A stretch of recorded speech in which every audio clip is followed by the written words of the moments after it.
In Marcus Morris, we trust. What a performance.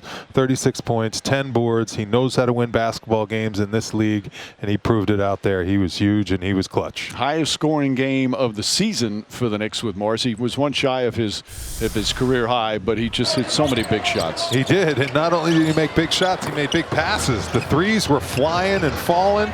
5 for 9 from the three-point line. He was really locked in from distance after a tough shooting night last night in Portland. Did it in the mid-range too. In the fourth quarter, Knicks couldn't find any offense. They just gave him the ball, let him go one-on-one, and he came up with a big performance like that. And you see the free throws. He did miss the final one, which was meaningless at the time, but in a game like this, free throws so important. But he hit more than free throws. He did a little bit of everything, and after the game, he spoke with Rebecca. Thanks, Mike. Marcus, you might as well have been a point forward tonight in the fourth quarter, particularly in overtime. I mean, the offense was running through you. How did you keep your team organized down the stretch here? I just, be the veteran I am. We wanted it in regulation, but it went to overtime. I just had to kind of settle us down and, make the right plays, make good plays, and get stops on the other end. We saw you so many different times tonight calling for the ball. You either made the right pass or you scored yourself. Such a terrific game for you on both ends of the floor. Was this one of those nights where you just knew you had it, you knew you were going to make the right play? Definitely, man. Because before we came in this game, this was, we've been through a tough stretch, and we said we need this game. We have to have this game, and, our energy was very high. We didn't want to let them back in the game the second half. It happened, but, we're happy to get the dub. You mentioned it. It's been a tough stretch. You need this game. So what does this game do? What does this win do for this team?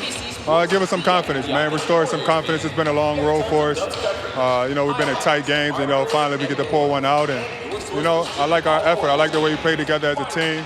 Effort came in and played hard, and we stuck together. And quickly, before I let you go, we saw you pull RJ over there with that free throw. He was better down the stretch late, but after he missed the first one in regulation, you talked to him, you made the second. What'd you say to him?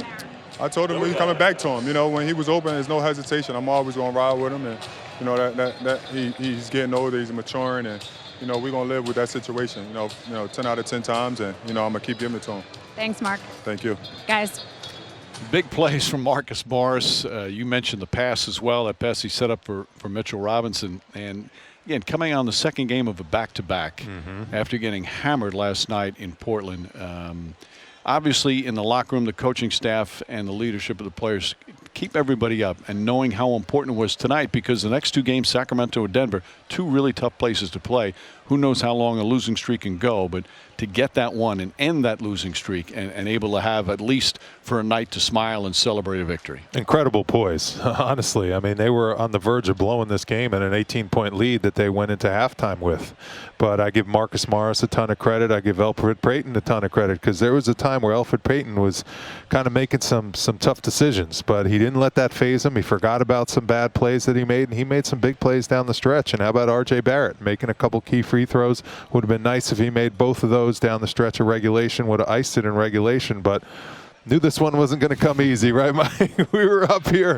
We were chewing on all our nails. We have no nails left, but it's good to taste the taste of victory for those guys. And granted, it comes against a Warriors team that's undermanned. They're injury-riddled. They have the second worst record in the NBA, but that doesn't mean a thing when you're going through what the Knicks are going through. It's just a matter. It means you need to win an NBA game to stop your losing streak, and they did that. There are a lot of strange numbers to this game, especially when you go from first half to second half. Overall, though, the Knicks do shoot 48% from the field. They shot well from three.